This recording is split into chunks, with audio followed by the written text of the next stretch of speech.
मानसिक शक्ति के इस कार्यक्रम में आपका स्वागत है। मैं हूं अमरीश श्रीवास्तव, साइकियाट्रिस्ट, और हम बातें करेंगे हमारे इस किताबों की श्रृंखला की जो हमने छात्रों के मानसिक स्वास्थ्य के बारे में लिखी है और प्रकाशित की है। आज के दिन ये हम अपने सभी नौजवान साथियों को देना चाहते हैं।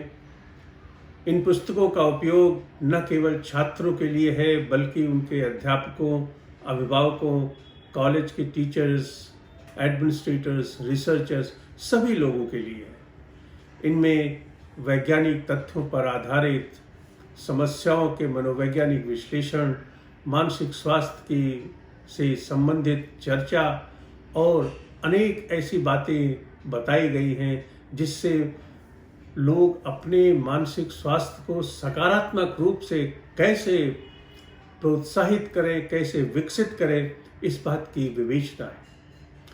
हम एक एक करके आपको बताएंगे कि इन पुस्तकों में क्या है, और मुझे आशा है कि इन पुस्तकों से लोगों को कुछ न कुछ लाभ जरूर होगा। पहली बात तो यह है कि जब भी हम किसी विश्वविद्यालय की बात करते हैं तो हम ये देखते हैं कि छात्रों की समस्याएं ज्वलंत हैं।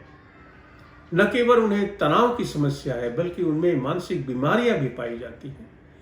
लगभग 15% बच्चे किसी न किसी प्रकार की मानसिक बीमारियों से परेशान हैं। समस्या तब होती है जब इन बीमारियों को पहचाना नहीं जाता, क्योंकि आप पहचानेंगे कैसे जब मालूम ही नहीं होता है। माता पिता या अध्यापक तीनों में से किसी को ये मालूम नहीं होता कि मानसिक बीमारियों के लक्षण क्या है, उन्हें पहचाने कैसे। इसके बारे में तो ज्ञान प्राप्त करना होगा, कुछ न कुछ सूचना प्राप्त करनी होगी। सच्चाई क्या है ये जानना आवश्यक है।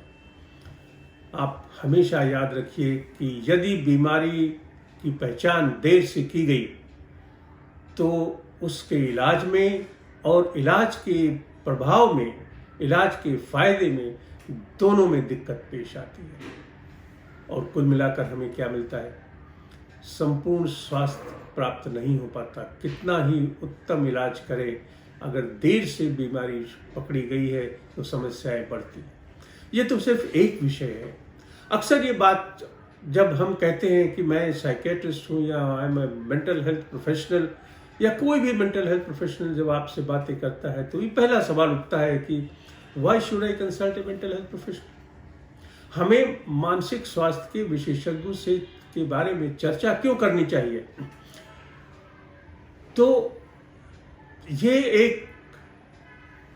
हमें मानसिक स्वास्थ्य के विशेषज्ञों के बारे में चर्चा क्यों करनी चाहिए, ये विषय भी समझने लायक।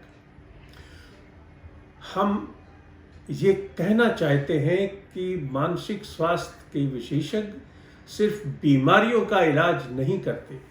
हमारे घर में कई कमरे हैं, हम एक कमरे में अपने बीमार भाइयों बहनों को रखते हैं और दूसरे कमरे में हम उनके परिजनों से बात करते हैं। लेकिन जो हमारा पूरा घर है उसमें सारे जन साधारण, उसमें सभी के लिए स्थान है, क्योंकि हम सभी की समस्याओं को समझना चाहते हैं, समझ सकते हैं और उसका रास्ता बता सकते हैं।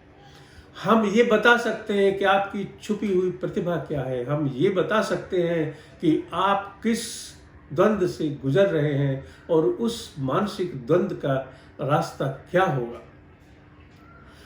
वैसे तो सारी मनोविज्ञान हमें अपने संस्कारों में मिली है भगवद गीता से, मगर लोगों ने कल्चरल साइकोलॉजी, वैदिक साइकोलॉजी, ट्रेडिशनल साइकोलॉजी, ये परिवार में जो कुछ संस्कार सिखाए जाते थे वो हम भूल चुके हैं।